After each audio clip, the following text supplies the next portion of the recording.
Capítulo 3. A essência do ego. A maioria das pessoas está tão identificada com a voz dentro da própria cabeça, o fluxo incessante de pensamento involuntário e compulsivo e as emoções que os acompanham, que podemos dizer que esses indivíduos estão possuídos pela mente.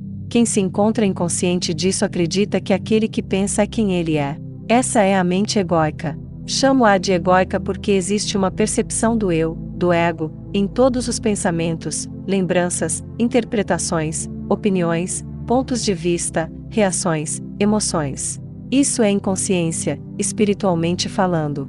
O pensamento, o conteúdo da mente, é condicionado pelo passado, pela formação, pela cultura, pelos antecedentes familiares, etc. O núcleo central de toda a atividade mental consiste em determinados pensamentos, emoções e padrões reativos repetitivos e persistentes com os quais nos identificamos com mais intensidade. Essa entidade é o próprio ego. Na maioria dos casos, quando dizemos eu, é o ego que está falando, e não nós, como temos observado. O ego compõe-se de pensamentos e emoções, de uma série de lembranças que reconhecemos como eu e minha história, de papéis habituais que desempenhamos sem saber e de identificações coletivas, como nacionalidade, religião, raça, classe social e orientação política. Ele contém ainda identificações pessoais não só com bens, mas com opiniões, aparência exterior, ressentimentos antigos e conceitos sobre nós mesmos como melhores do que os outros ou inferiores a eles,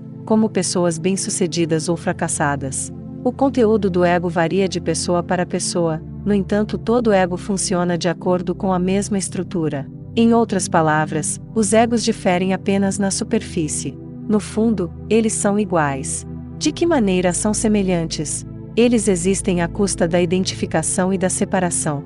Quando vivemos por meio do eu construído pela mente, que se constitui dos pensamentos e das emoções do ego, a base da nossa identidade é precária porque os pensamentos e as emoções são, por sua própria natureza, efêmeros, instáveis. Assim, todo ego está continuamente lutando pela sobrevivência, tentando se proteger e aumentar de tamanho.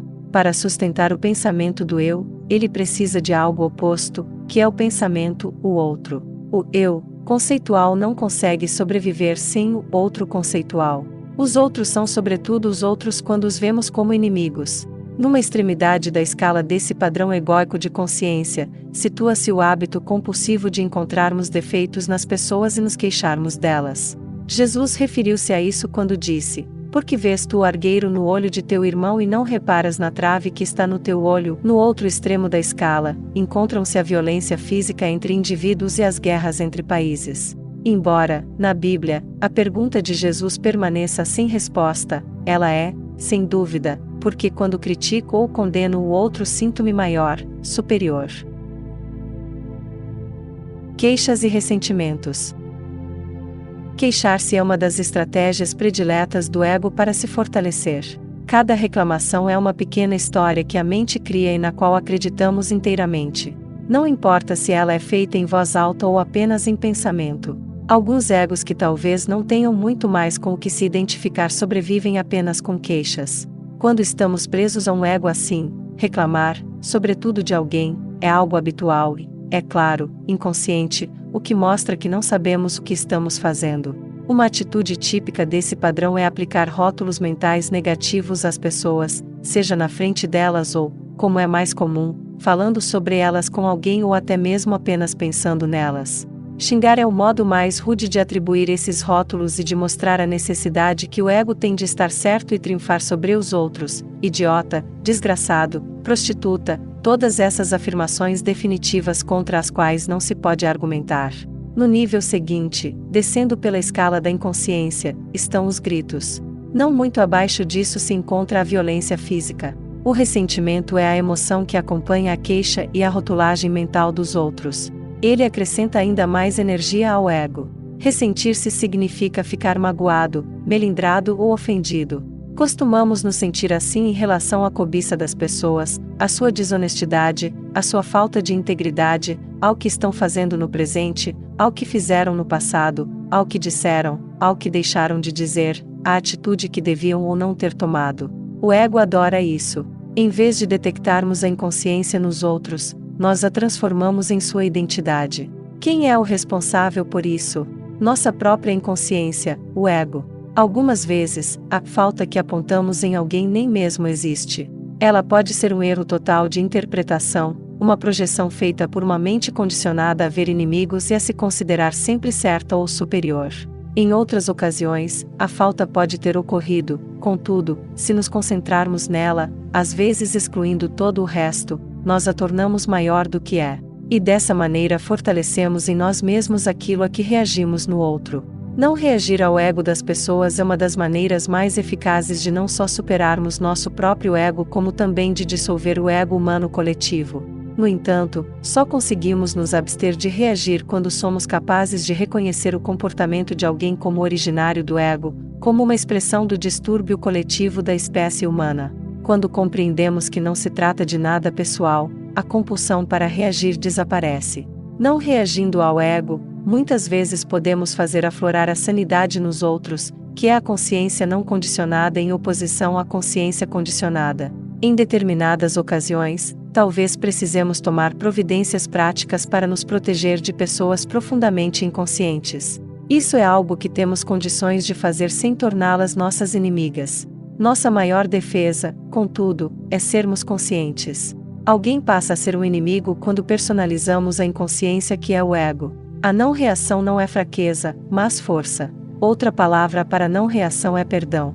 Perdoar é ver além, ou melhor, é enxergar através de algo.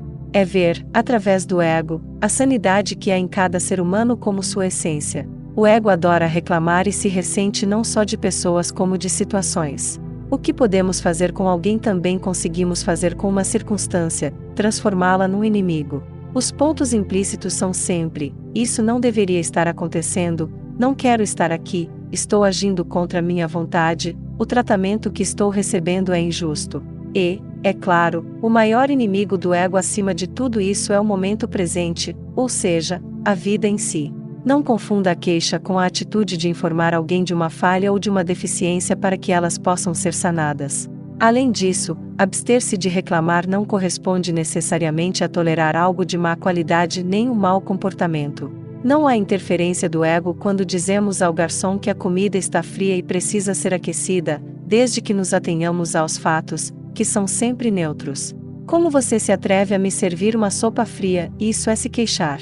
Nessa situação, existe um eu, que adora se sentir pessoalmente ofendido pela comida fria e ele aproveitará esse fato ao máximo, um eu, que aprecia apontar o erro de alguém. A reclamação a que me refiro está a serviço do ego, e não da mudança.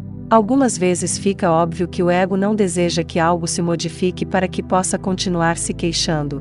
Veja se você consegue capturar, ou melhor, perceber, a voz na sua cabeça, talvez no exato instante em que ela esteja reclamando de algo, e reconhecê-la pelo que ela é, a voz do ego, não mais do que um padrão mental condicionado, um pensamento.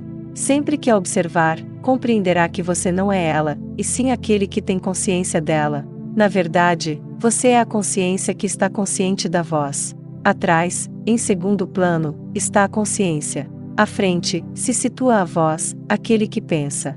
Dessa maneira você estará se libertando do ego, livrando-se da mente não observada. No momento em que você se tornar consciente do ego, a rigor ele não será mais o ego, e sim um velho padrão mental condicionado. O ego implica inconsciência.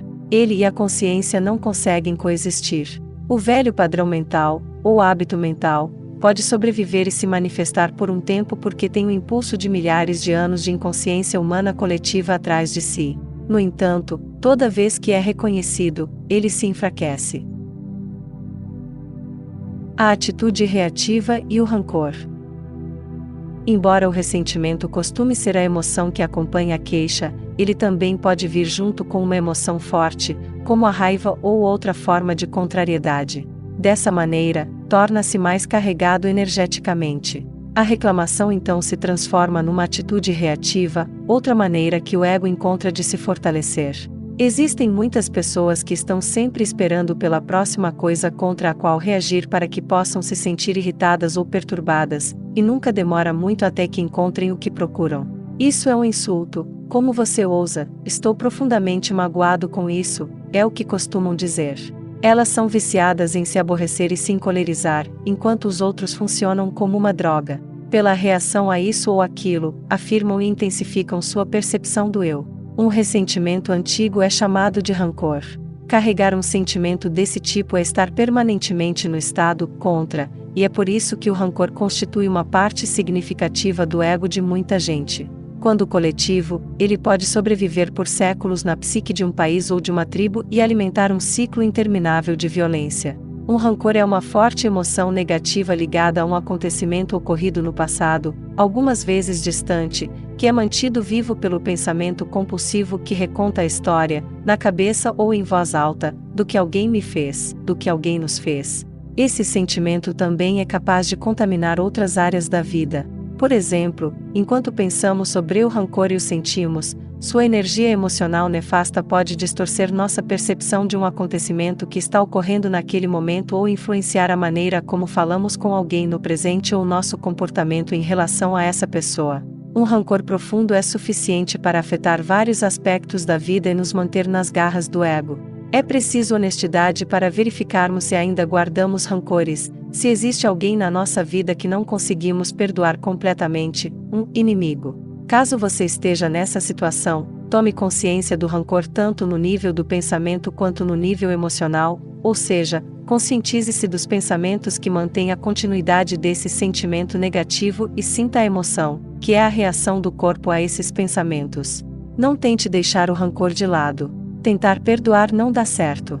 O perdão acontece de modo natural quando entendemos que o rancor não tem outro propósito a não ser fortalecer uma falsa percepção do eu, ou seja, possibilitar a existência do ego. Compreender é libertar-se. O ensinamento de Jesus sobre perdoar os inimigos trata, em essência, de desfazer uma das principais estruturas egóicas da mente humana. O passado não tem força para nos impedir de viver no estado de presença agora. Apenas o rancor em relação ao passado pode fazer isso. E o que é o rancor? A bagagem de velhos pensamentos e antigas emoções. A atitude reativa e o rancor. Embora o ressentimento costume ser a emoção que acompanha a queixa, ele também pode vir junto com uma emoção forte, como a raiva ou outra forma de contrariedade. Dessa maneira, torna-se mais carregado energeticamente. A reclamação então se transforma numa atitude reativa, outra maneira que o ego encontra de se fortalecer. Existem muitas pessoas que estão sempre esperando pela próxima coisa contra a qual reagir para que possam se sentir irritadas ou perturbadas, e nunca demora muito até que encontrem o que procuram. Isso é um insulto. Como você ousa? Estou profundamente magoado com isso, é o que costumam dizer. Elas são viciadas em se aborrecer e se encolerizar, enquanto os outros funcionam como uma droga. Pela reação a isso ou aquilo, afirmam e intensificam sua percepção do eu. Um ressentimento antigo é chamado de rancor. Carregar um sentimento desse tipo é estar permanentemente no estado contra, e é por isso que o rancor constitui uma parte significativa do ego de muita gente. Quando coletivo, ele pode sobreviver por séculos na psique de um país ou de uma tribo e alimentar um ciclo interminável de violência. Um rancor é uma forte emoção negativa ligada a um acontecimento ocorrido no passado, algumas vezes distante, que é mantido vivo pelo pensamento compulsivo que reconta a história, na cabeça ou em voz alta, do que alguém me fez ou do que alguém nos fez. Esse sentimento também é capaz de contaminar outras áreas da vida. Por exemplo, enquanto pensamos sobre o rancor e o sentimos, sua energia emocional nefasta pode distorcer nossa percepção de um acontecimento que está ocorrendo naquele momento ou influenciar a maneira como falamos com alguém no presente ou nosso comportamento em relação a essa pessoa. Um rancor profundo é suficiente para afetar vários aspectos da vida e nos manter nas garras do ego. É preciso honestidade para verificarmos se ainda guardamos rancores, se existe alguém na nossa vida que não conseguimos perdoar completamente, um inimigo. Caso você esteja nessa situação, tome consciência do rancor tanto no nível do pensamento quanto no nível emocional, ou seja, conscientize-se dos pensamentos que mantêm a continuidade desse sentimento negativo e sinta a emoção, que é a reação do corpo a esses pensamentos. Não tente deixar o rancor de lado. Tentar perdoar não dá certo. O perdão acontece de modo natural quando entendemos que o rancor não tem outro propósito a não ser fortalecer uma falsa percepção do eu, ou seja, possibilitar a existência do ego. Compreender é libertar-se. O ensinamento de Jesus sobre perdoar os inimigos trata, em essência, de desfazer uma das principais estruturas egóicas da mente humana. O passado não tem força para nos impedir de viver no estado de presença agora. Apenas o rancor em relação ao passado pode fazer isso. E o que é o rancor? A bagagem de velhos pensamentos e antigas emoções. Estar certo e tornar o outro errado. Queixar-se, assim como encontrar erros nos outros ou assumir uma atitude reativa, fortalece o sentido de limite e de separação característico do ego e do qual ele depende para sobreviver. Mas todas essas ações também o reforçam de outra maneira, dando-lhe uma sensação de superioridade que o faz se expandir. Talvez não fique claro de imediato de que modo as queixas, por exemplo, sobre trânsito, políticos, cobiça, incompetência, colegas de trabalho ou ex-cônjuge, podem nos proporcionar esse sentimento de superioridade. E há uma explicação para isso. Quando nos queixamos, subentende-se que estamos certos, enquanto a pessoa ou situação da qual reclamamos ou a qual reagimos está errada. Nada fortalece mais o ego do que estar certo. Isso o identifica com uma posição mental, uma perspectiva, uma opinião, um julgamento, uma história. Obviamente, para termos razão, é necessário que alguém esteja errado. Assim, o ego adora apontar a falha para que possa mostrar que está certo.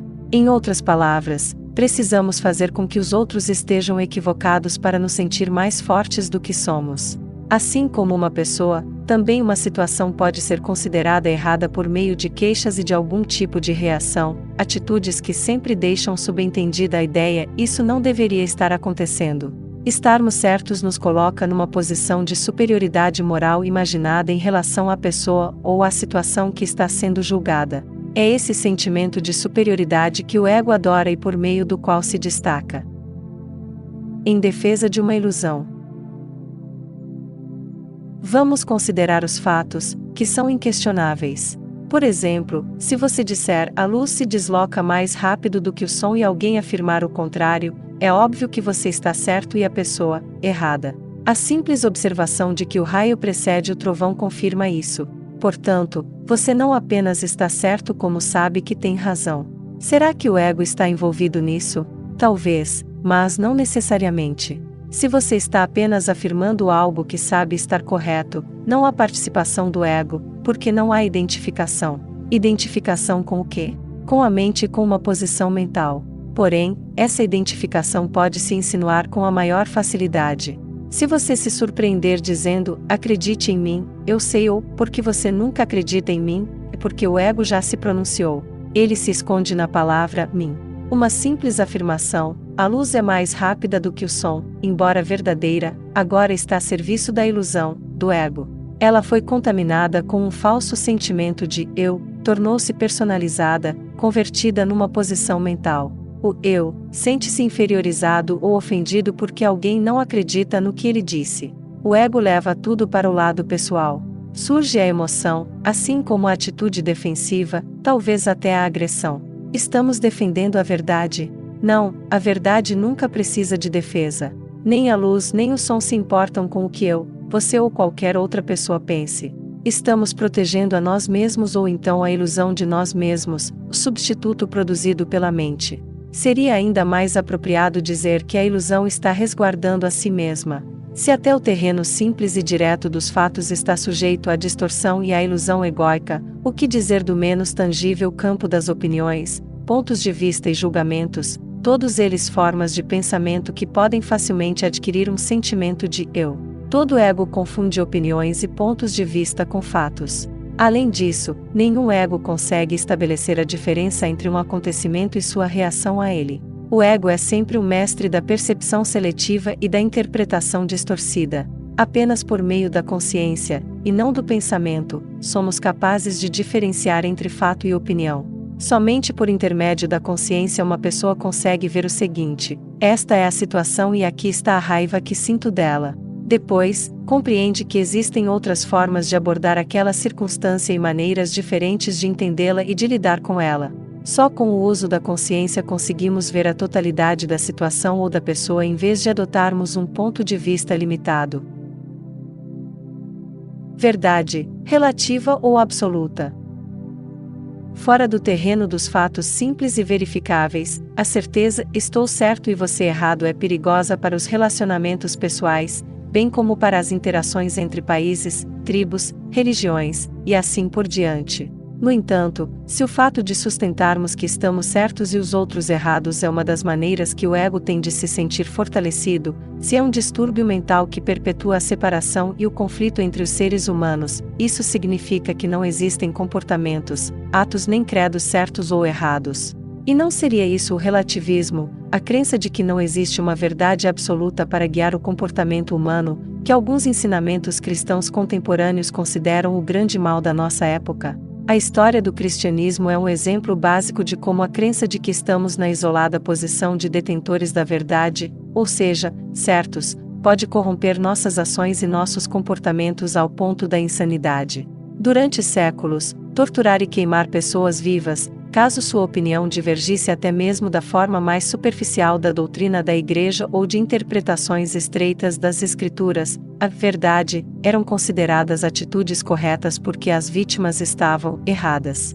Elas estavam tão equivocadas que precisavam ser mortas. A verdade tinha mais importância do que a vida humana.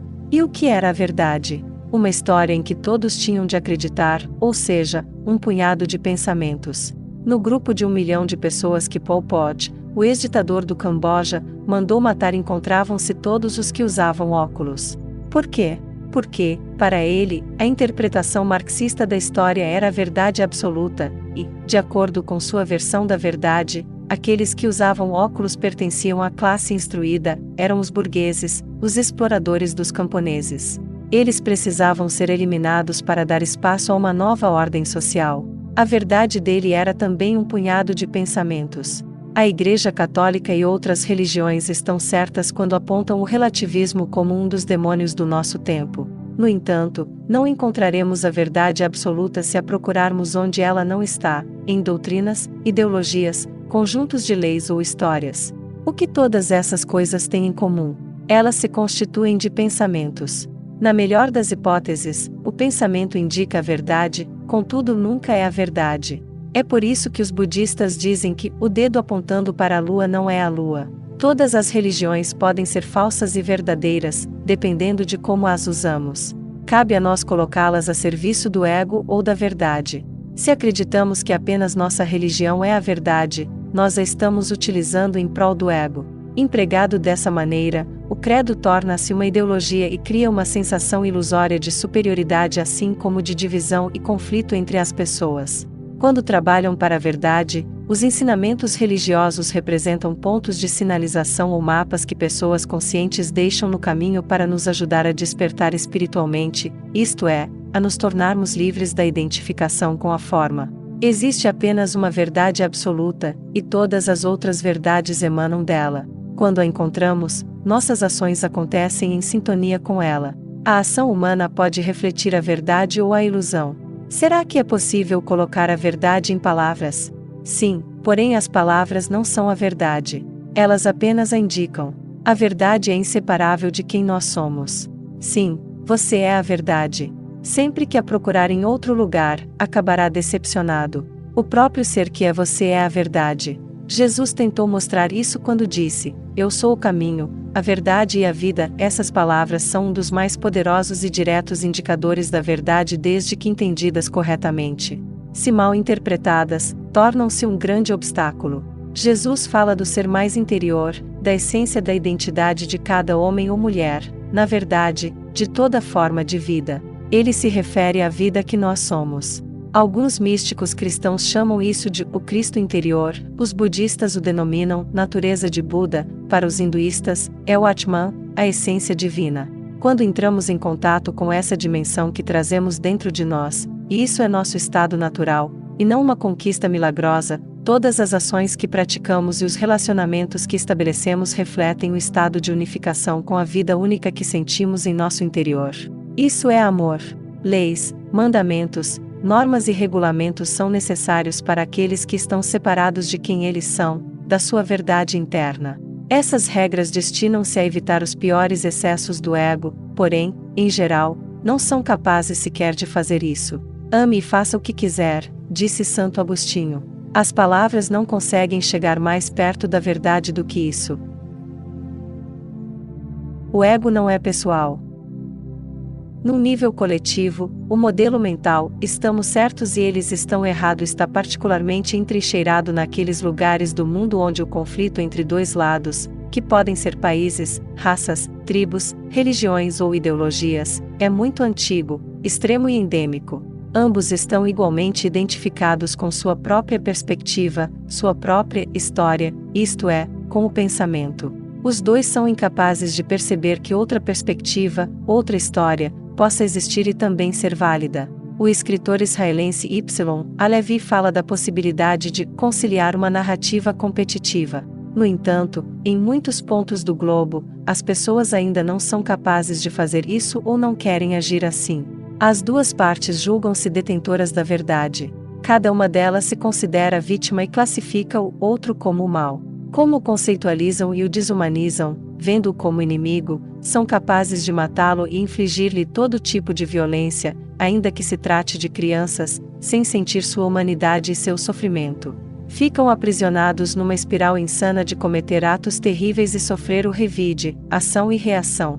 Portanto, torna-se óbvio que o ego humano em seu aspecto coletivo como nós contra ele é até mesmo mais doentio do que o eu, o ego individual, embora o mecanismo de ambos seja idêntico.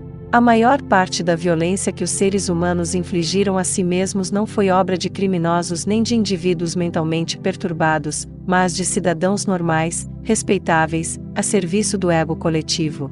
Alguém poderia até dizer que, neste planeta, normal equivale a louco. O que se encontra na raiz dessa insanidade? A completa identificação com o pensamento e a emoção, isto é, o ego. A cobiça, o egoísmo, a exploração, a crueldade e a violência ainda são dominantes em todas as partes do mundo. Quando não reconhecemos esses elementos como manifestações individuais e coletivas de um distúrbio básico ou de uma doença mental, caímos no erro de personalizá-los. Construímos uma identidade conceitual para um indivíduo ou grupo e dizemos, é isto que ele é.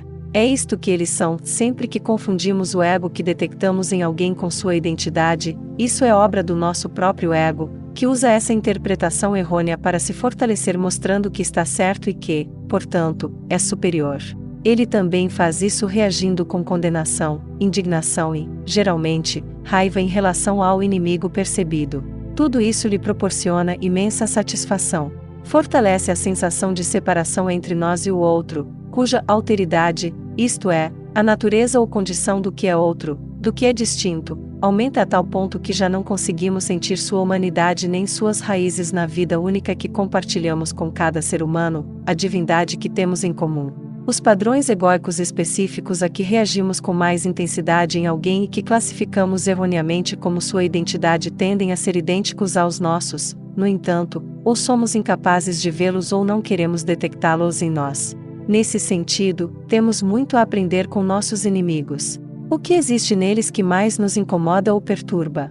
O egoísmo, a cobiça, a necessidade de poder e controle, a falta de sinceridade, a desonestidade, a propensão à violência, o que, qualquer coisa da qual nos ressentimos no outro e a qual reagimos com intensidade também existe em nós. Mas não é mais do que uma forma do ego e, como tal, é impessoal. Ela não tem nada a ver com quem a pessoa é nem com quem nós somos. Somente se a confundirmos com nossa identidade ela pode representar uma ameaça à nossa percepção do eu. A guerra é um modelo mental. Em determinados casos, precisamos nos proteger ou defender uma pessoa dos atos prejudiciais de alguém. No entanto, temos que ter cuidado para não transformar isso numa missão de erradicação do mal, uma vez que, provavelmente, nos converteremos na própria coisa que estamos combatendo. Lutar de modo inconsciente pode nos levar à inconsciência. Há a possibilidade de que a inconsciência, o comportamento egóico desajustado, nunca seja vencida pelo ataque. Mesmo se derrotarmos o oponente, ela simplesmente se transferirá para nós ou esse adversário reaparecerá num novo disfarce. Nós fortalecemos tudo aquilo que combatemos, enquanto todas as coisas a que resistimos persistem. Hoje em dia ouvimos com frequência a expressão "a guerra contra isso ou aquilo". Onde quer que eu a ouça, sei que está condenada ao fracasso. Há a guerra contra as drogas, a guerra contra o crime, a guerra contra o terrorismo, a guerra contra o câncer, a guerra contra a pobreza, e assim por diante. Por exemplo, apesar da luta contra o crime e as drogas, tem havido um aumento impressionante no número de crimes e de delitos relacionados às drogas nos últimos 25 anos. Nos Estados Unidos, por exemplo, a população carcerária passou de 300 mil detentos em 1980 para 2,1 milhões em 2004.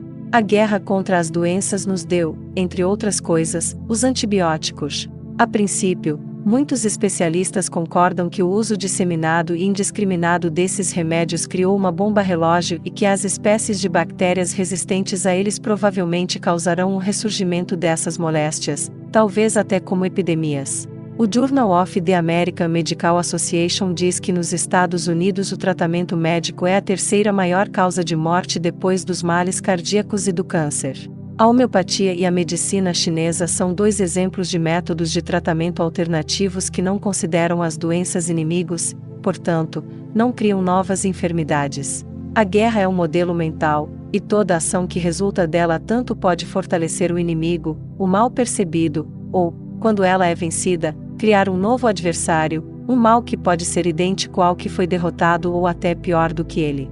Existe uma profunda interrelação entre nosso estado de consciência e a realidade externa. Quando nos encontramos sob o domínio de um modelo mental como o da guerra, nossas percepções se tornam extremamente seletivas e distorcidas. Em outras palavras, só vemos aquilo que queremos ver e, assim, interpretamos tudo errado. É fácil imaginar que tipo de ação decorre dessa espécie de engano. Se você não quiser imaginá-la, observe as notícias na televisão hoje à noite. Reconheça o ego pelo que ele é, um distúrbio coletivo, a insanidade da mente humana. Quando o identificamos pelo que ele é, deixamos de interpretá-lo erroneamente como a identidade de uma pessoa. E temos mais facilidade em não adotar uma atitude reativa em relação a ele. Já não o tomamos como algo pessoal. Não existe queixa, culpa, acusação nem ação equivocada. Ninguém está errado. É apenas o ego em alguém, só isso. A compaixão surge quando compreendemos que todas as pessoas sofrem do mesmo distúrbio mental, algumas delas de forma mais aguda do que outras. Assim, paramos de nutrir o conflito que faz parte de todos os relacionamentos egóicos. E o que o alimenta? A atitude reativa. Com ela, o ego prospera. Queremos paz ou conflito? Desejamos paz. Não existe ninguém que não a queira. Ainda assim, há algo em nós que pede o conflito, o enfrentamento. Talvez você não seja capaz de perceber isso neste instante. Pode ser que tenha que esperar por uma situação ou até mesmo por um pensamento que dispare uma reação de sua parte, alguém que o acuse de algo, que não o reconheça, que se intrometa no seu território, que questione sua maneira de fazer as coisas, que provoque uma discussão sobre dinheiro, etc. Diante de uma circunstância desse tipo, você consegue sentir o imenso impulso de força que começa a atravessá-lo, o medo, que talvez esteja sendo mascarado por raiva ou hostilidade. É capaz de ouvir sua própria voz se tornando áspera, estridente. Tem consciência de que sua mente está correndo para defender a posição dela, justificar, atacar, condenar. Em outras palavras, tem capacidade de despertar nesse momento de inconsciência. Sente que algo em você está em guerra, alguma coisa que se vê ameaçada e quer sobreviver a todo custo, que precisa do confronto para afirmar a própria identidade como o personagem vitorioso dentro dessa produção teatral. Consegue sentir que existe algo em você que preferiria estar certo a estar em paz. Além do ego. Nossa verdadeira identidade.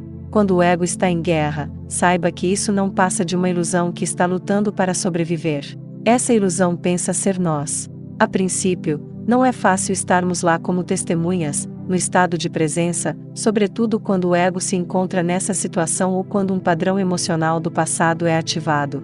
No entanto, depois que sentimos o gosto dessa experiência, nosso poder de atingir o estado de presença começa a crescer e o ego perde o domínio que tem sobre nós. E, assim, chega à nossa vida um poder que é muito maior do que o ego, maior do que a mente. Tudo de que precisamos para nos livrar do ego é estarmos conscientes dele, uma vez que ele e a consciência são incompatíveis. A consciência é o poder oculto dentro do momento presente.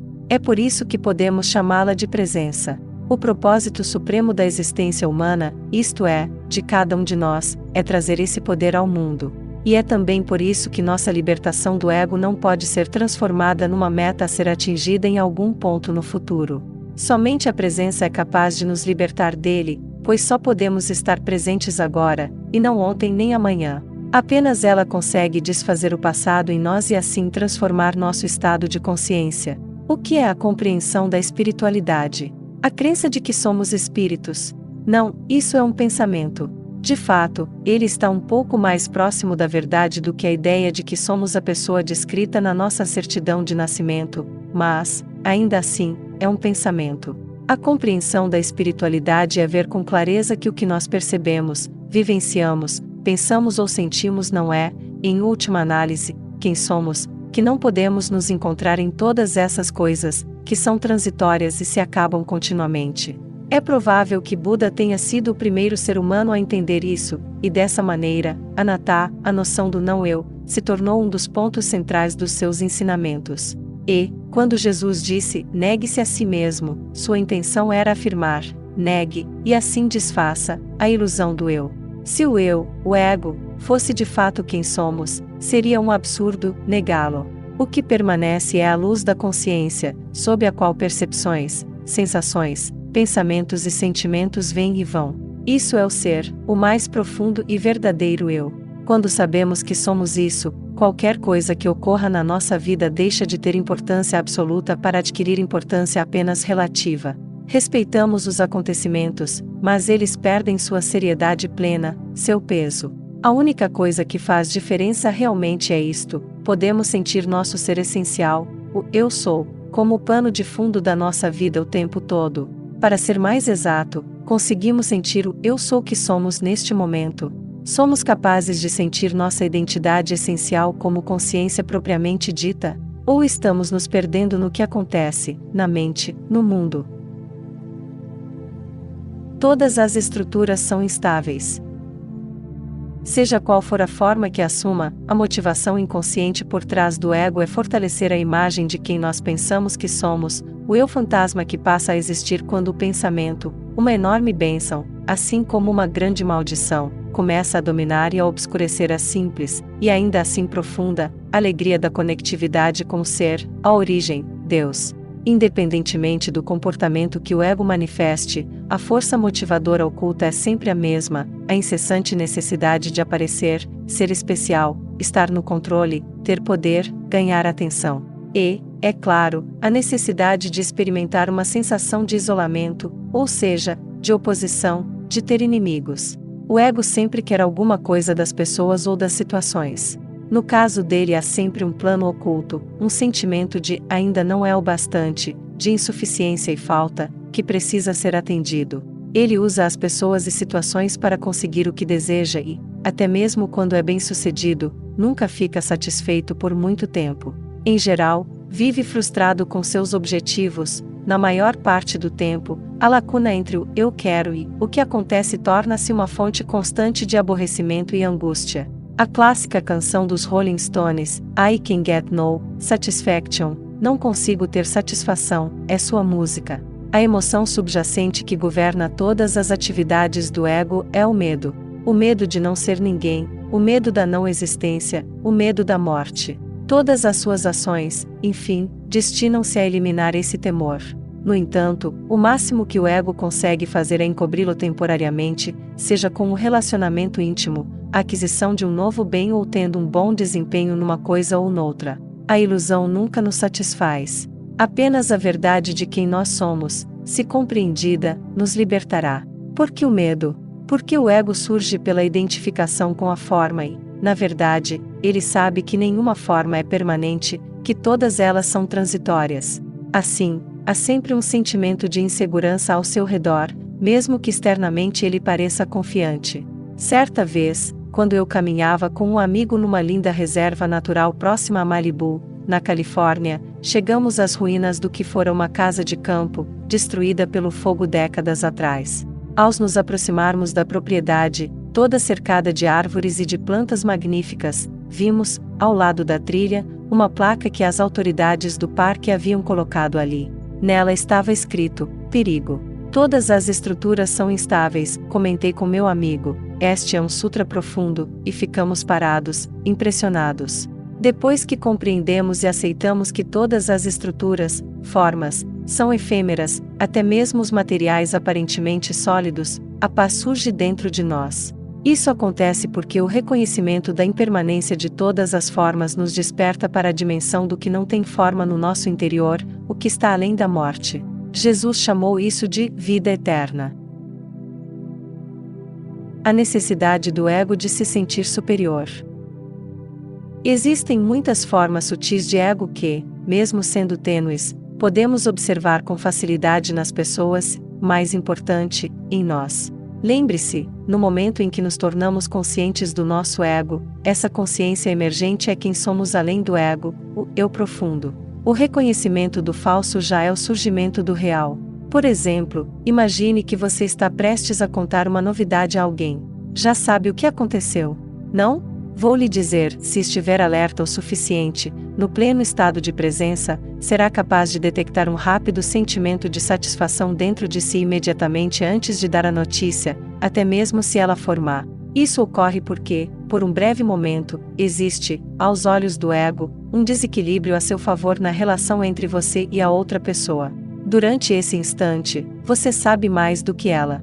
Essa satisfação provém do ego e ela surge porque sua percepção do eu é mais forte em comparação com a outra pessoa. Ainda que o interlocutor seja o presidente ou o papa, você se sente superior a ele naquele momento porque sabe mais. Esse é um dos motivos que fazem com que muita gente se vicie em fofoca. Além disso, a fofoca costuma carregar um elemento de crítica e julgamento malicioso dos outros. Dessa forma, também fortalece o ego por meio da superioridade moral imaginada, que fica implícita em toda a apreciação negativa que fazemos de alguém. Se uma pessoa tem mais, sabe mais ou pode fazer mais do que nós, o ego se sente ameaçado porque o sentimento de menos diminui sua percepção imaginada do eu em relação a ela. Assim, ele pode tentar se recuperar procurando, de algum modo, criticar, reduzir ou menosprezar o valor das capacidades, dos bens ou dos conhecimentos desse indivíduo. Ou pode mudar de estratégia, em vez de competir, vai se valorizar por meio da associação com essa pessoa, caso ela seja considerada importante aos olhos dos outros. Ego e fama. O fenômeno bem conhecido de citar nome, a menção casual de pessoas que conhecemos, faz parte da estratégia do ego para ganhar uma identidade superior aos olhos dos outros, portanto, aos seus próprios olhos mediante a associação com alguém importante. O mal de ser famoso é que a verdadeira identidade do indivíduo torna-se totalmente obscurecida por uma imagem mental coletiva. A maioria das pessoas que se aproxima de alguém célebre quer melhorar a própria identidade, a imagem mental de quem elas são, por meio dessa associação. Talvez elas até ignorem o fato de que não estão interessadas no indivíduo famoso, e sim apenas em fortalecer sua percepção ficcional do eu. Acreditam que, por meio dele, podem ser mais. Tentam se completar por intermédio dele ou da sua imagem mental como alguém de renome, uma identidade conceitual coletiva inquestionável. A supervalorização absurda da fama é simplesmente uma das muitas manifestações da loucura egóica do nosso mundo. Algumas celebridades caem no mesmo erro e se identificam com a ficção coletiva, isto é, com a imagem que as pessoas e a mídia criaram delas, e começam a se considerar de fato superiores aos réis mortais. O resultado disso é que elas se tornam cada vez mais alienadas de si mesmas e dos outros, mais infelizes e mais dependentes da continuidade da sua popularidade. Cercadas apenas por pessoas que se alimentam da sua autoimagem inflada, mostram-se incapazes de estabelecer relacionamentos verdadeiros. Albert Einstein, que foi admirado quase como sobre-humano e acabou se tornando uma das pessoas mais famosas do planeta, nunca se identificou com a imagem que a mente coletiva criou dele. Permaneceu humilde, sem ego. E chegou a dizer o seguinte: uma contradição grotesca entre o que as pessoas consideram ser minhas conquistas e habilidades e a realidade de quem eu sou e do que sou capaz. É por esse motivo que um indivíduo famoso tem dificuldade para estabelecer um relacionamento verdadeiro com as pessoas. Uma relação autêntica é aquela que não é dominada pelo ego, que está sempre voltada para a construção da sua imagem e para a busca do eu. Num relacionamento genuíno, há um fluxo de atenção plena e receptiva que é dirigido a outra pessoa, e nele não cabe nenhum outro querer. Essa atenção plena é a presença, o pré-requisito para todo relacionamento autêntico. O ego age sempre da seguinte forma: ou quer alguma coisa ou, se acredita que não existe nada para obter do outro, assume um estado de profunda indiferença e não se preocupa com ele. Assim, os três estados predominantes dos relacionamentos egóicos são o querer insatisfeito, raiva, ressentimento, acusação, queixa e a indiferença.